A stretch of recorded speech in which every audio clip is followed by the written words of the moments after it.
a speech-language pathologist for ConwayRegional. I have been a speech therapist for almost 15 years. And I've lived in Conway my entire life.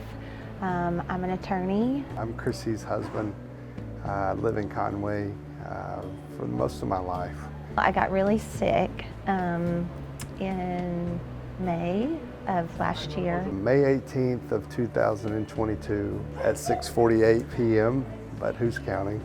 That's when we first took her in. Dr. Kendrick was one of the first providers that was able to assist her in beginning to problem solve to lead to her encephalitis diagnosis. It's a brain infection.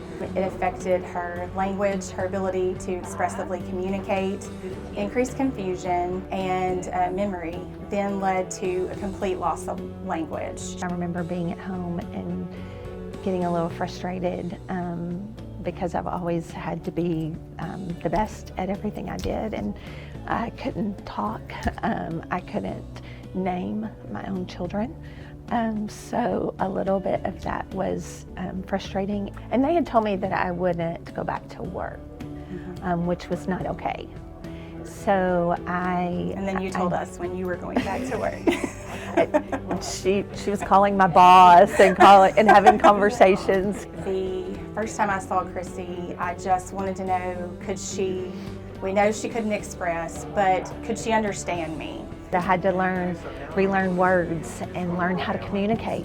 We started from a very infancy stage in the whole process. I mean, we were looking at cards. They're not cards that you play with, but they're pictures on cards.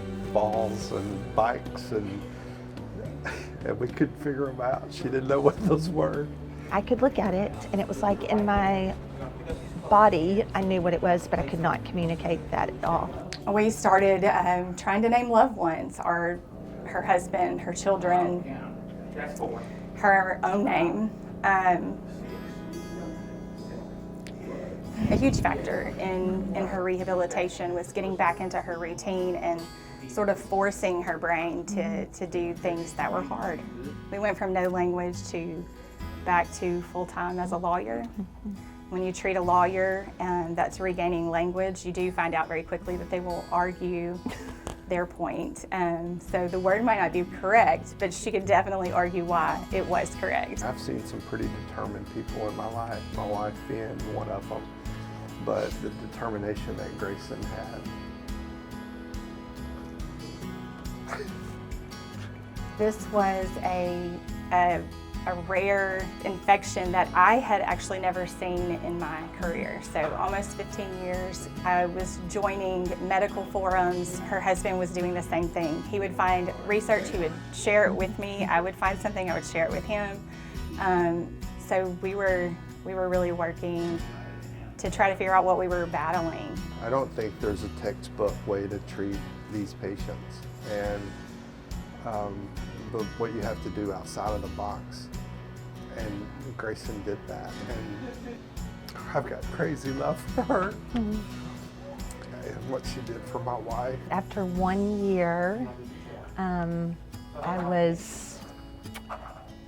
was rewarded by supposedly not having any more meetings. Grayson came to me a couple of weeks before and said, "Hey, we have this tradition that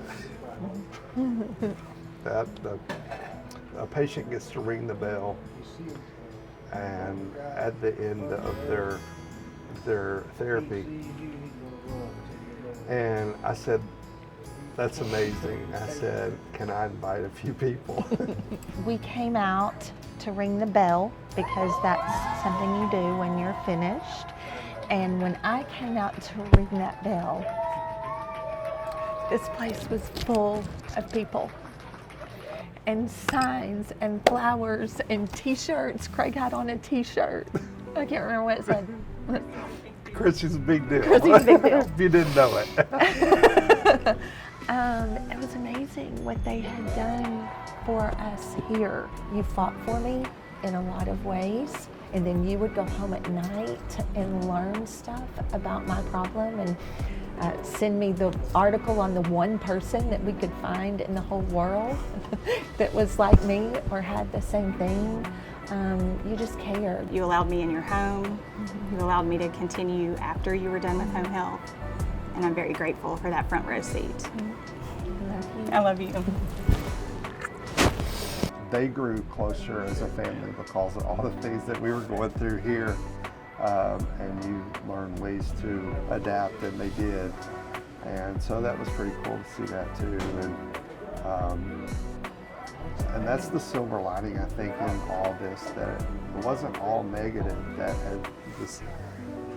took place here. There was good too, and a friend that we will have for the rest of our life in Grayson. I'm so proud of the work that you put in. You never gave up. You had a great attitude. You fought every day, and you woke up. You woke up wanting to fight and to get better. And our kids saw that. Well, I was super driven. I was super driven by you. I was super driven by my kids who weren't going to let me not be back to normal. So I couldn't have done it without you guys, without all of you. Well, you have a story to tell, and what you did inspired so many people, and I'm one of them. I love you.